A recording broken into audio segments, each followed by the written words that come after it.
Eto naman na merong ibinaon, ayon ba yan sa mga testigo? Ano ba yung sinabi ng mga testigo na mga foreign nationals din ba yan na ibinaon dyan, tinorture tapos hanggang sa punto na namatay na? Meron bang mga embahada, mga foreign embassies reporting their nationals missing, na baka yan po yung mga binaon dyan? Yusek?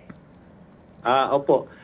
Unang-una, hindi lang po ito yung first time na nakakuha tayo, Ma'am Ali, ng report na may mga namatay dyan sa area na yan. Actually, may mga pinatay talaga dyan na until now unsolved cases po. Yung mga may torture marks, tapos may tama ng baril sa ulo, tapos yung iba naman pinagpapalo, tinapon lang po sa tabi-tabi.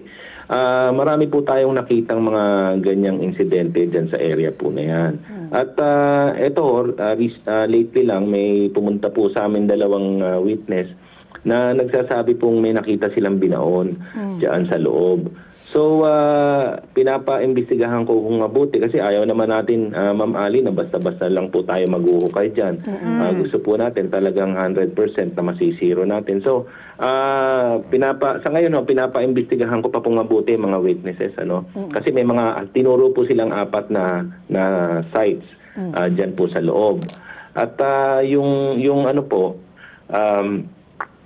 yung mga witnesses po, siyempre kailangan examinin po yan ng judge din para po, bago po siya mag-issue ng court order para po ma-exhume natin yung mga remains o yung mga bodies po kung talagang may binaon po doon. So Yusek, may idea ba kayo, you said may 4 na sites pong binanggit, meron ba kayong numero na tinitignan ng mga ilang possible corpses or mga katawan na binaon po dyan sa may Porac, Pampanga? Meron ba tayong tinitignan na 10 ba yan, 100? Ilan po ang pinag-uusapan po natin? Hindi po namin alam kung ilan, but ang pangahawakan lang po talaga namin sa ngayon, yung sinabi po ng dalawang witnesses natin. Yung site po kung saan binaon, yung nakita lang po nila. Ngayon, kung meron pa pong laman yun o may makikita pa po tayong iba, siguro yun yung iimbestigahan natin. Sa ngayon kasi may mga coordination na po kaming ginawa sa dalawang embassy, yung Chinese, yung Vietnamese embassy po. Kasi po may mga missing persons po sila doon, Ma'am Ali and Ma'am Pat.